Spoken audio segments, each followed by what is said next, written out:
Tiina Lepistö ja tässä on Ruuna Tjerk, friisiläishevonen.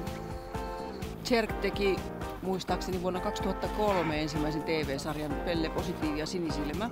Ja sen jälkeen on tehty aika paljon televisiosarjoja ja mainoksia jonkun verran, jossa on tarvittu istuvia ja makaavia hevosia, kun Suomessa ei niitä kovin paljon ole.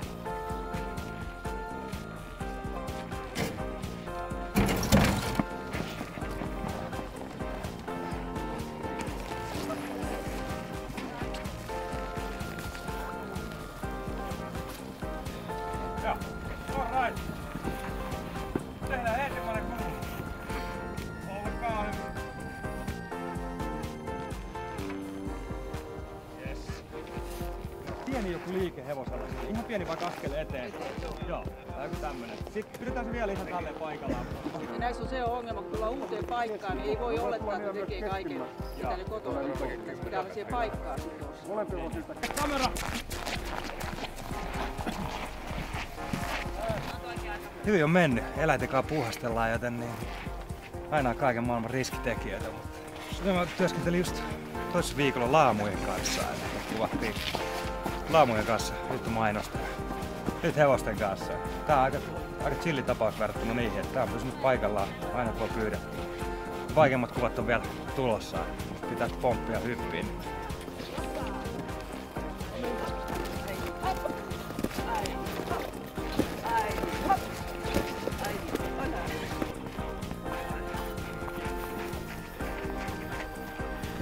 Petri Matera Pohjolan Myllyntäilyn markkinointi kautta mainostoimiston edustajana.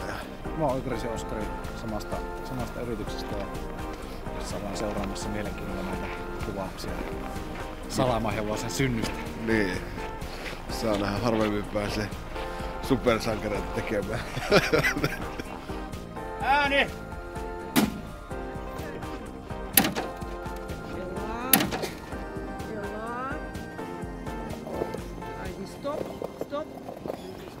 No, tää on erikoinen kieli, koska nämä hevoset on koulutettu bulgarian kielellä.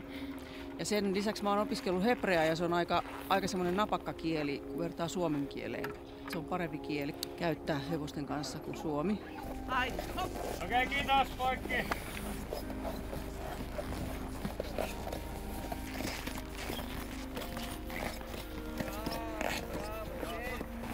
Se on nimeltään Feija. Elikkä se on tinkkerihevonen.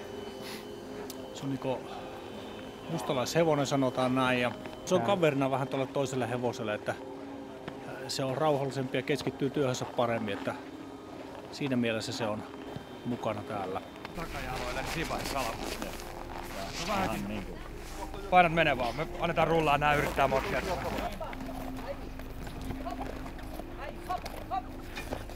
Tuommoinen sankari, joka toimii helpomman hevospelaamisen puolesta.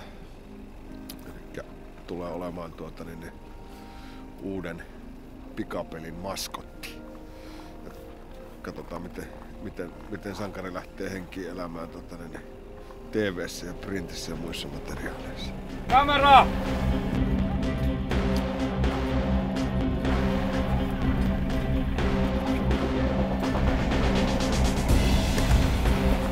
Hän lähtee tästä juoksemaan kaverin vuoksi, joka on tuolla.